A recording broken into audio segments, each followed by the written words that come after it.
तो मध्य प्रदेश में अक्सर ओबीसी आरक्षण को लेकर सियासी बयानबाजी देखने को मिल रही है, लेकिन अब ओबीसी आरक्षण का यह मुद्दा सुलझता हुआ नजर नहीं आ रहा। ऐसा इसलिए क्योंकि बीते दिन एडवोकेट जनरल प्रशांत सिंह, याचिकाकर्ता, अधिवक्ता और ओबीसी महासभा के प्रतिनिधियों ने एक बैठक की और बैठक के बाद ओबीसी वर्ग का बयान भी सामने आया, जिनका कहना है कि कई मुद्दों पर सहमति बन गई है और अब वो मिलकर लड़ाई लड़ेंगे। लेकिन इन सबके बीच कमलनाथ सोशल मीडिया पर एक पोस्ट करते हैं। पोस्ट करके वो लिखते हैं, ओबीसी आरक्षण के मुद्दे पर सरकार का ये नाटक है। हक मारने की साजिश से ये कम नहीं है। बैठक में मोबाइल ले जाने की अनुमति आखिर क्यों नहीं दी गई, ये सवाल कमलनाथ ने उठाया। साथ ही साथ उन्होंने कहा कि पारदर्शिता से डरना सरकार की असली पहचान है। और कांग्रेस सरकार ने ओबीसी आरक्षण को 27% कर दिया था, लेकिन बीजेपी को कभी रास नहीं आया। बीजेपी ने कोर्ट कचहरी के बहाने बार बार अड़ंगा लगाया। वहीं कांग्रेस ने हक दिलाया, ये कह रहे हैं कमलनाथ। बीजेपी छीनने में लगी हुई है इसे। तो एक तरफ ये कमलनाथ का ये पोस्ट है, तो वहीं दूसरी ओर मामले में पीसी शर्मा ने भी सवाल खड़े करते हुए कहा कि जब प्रदेश में डबल इंजन की सरकार है तो फिर आखिर क्या दिक्कत है, जिस पर बीजेपी ने पलटवार करते हुए पलटवार किया है। कमलनाथ जी बहुत सही कह रहे हैं कि नौटंकी हो रही, क्योंकि 2019 में कमलनाथ जी की कैबिनेट में, बाद में विधानसभा में ये पारित हो गया कि 27% देना है। और ये 2003 से जब दिग्विजय सिंह की सरकार थी, ये संकल्प था कि देना है। जब सर्वदलीय बैठक हो गई, इसके बाद कुछ बचा नहीं। ये वकील कह रहे हैं कि भाई वकीलों से बात करो। अरे वकील तुम्हारे, सरकार तुम्हारी double engine, supreme court, high court तुम्हारे, पे बचा क्या है? ये केवल नौटंकी है, देना नहीं चाहते।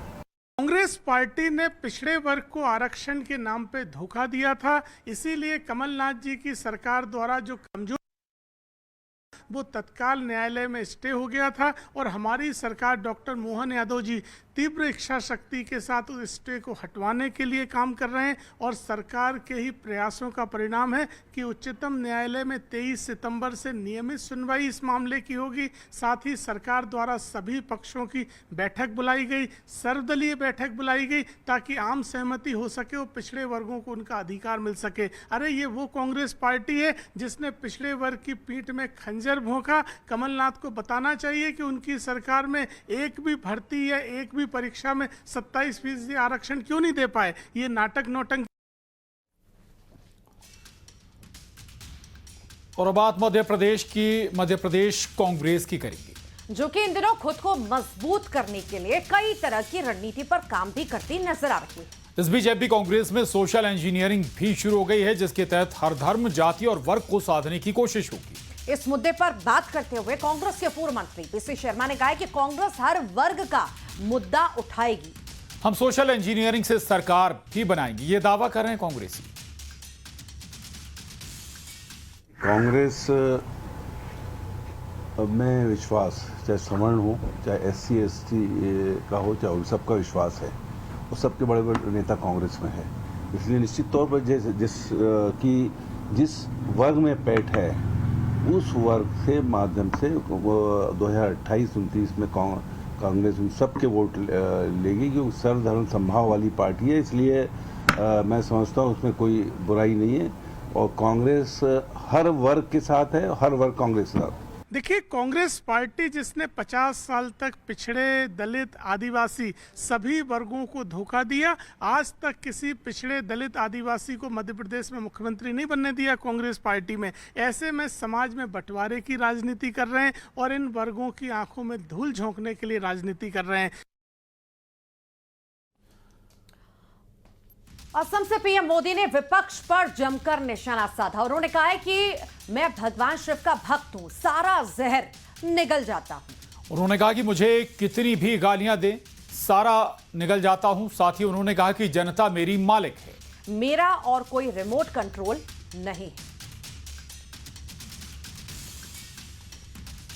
कितने ही गालियां दे,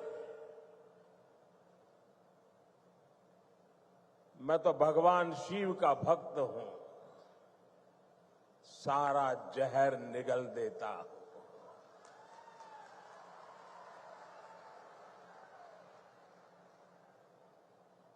लेकिन बेशर्मी के साथ जब किसी और का अपमान होता है तो मुझसे रहा नहीं जाता है। मैं जानता हूं इनकी पूरी इकोसिस्टम आज टूट पड़ेगी मुझ पर कि मोदी फिर से रोना रोने लगा। मेरे लिए तो जनता जनार्दन ही मेरा भगवान है और मेरे भगवान के पास जाकर के मेरे आत्मा की आवाज वहां नहीं निकलेगी तो कहां निकलेगी।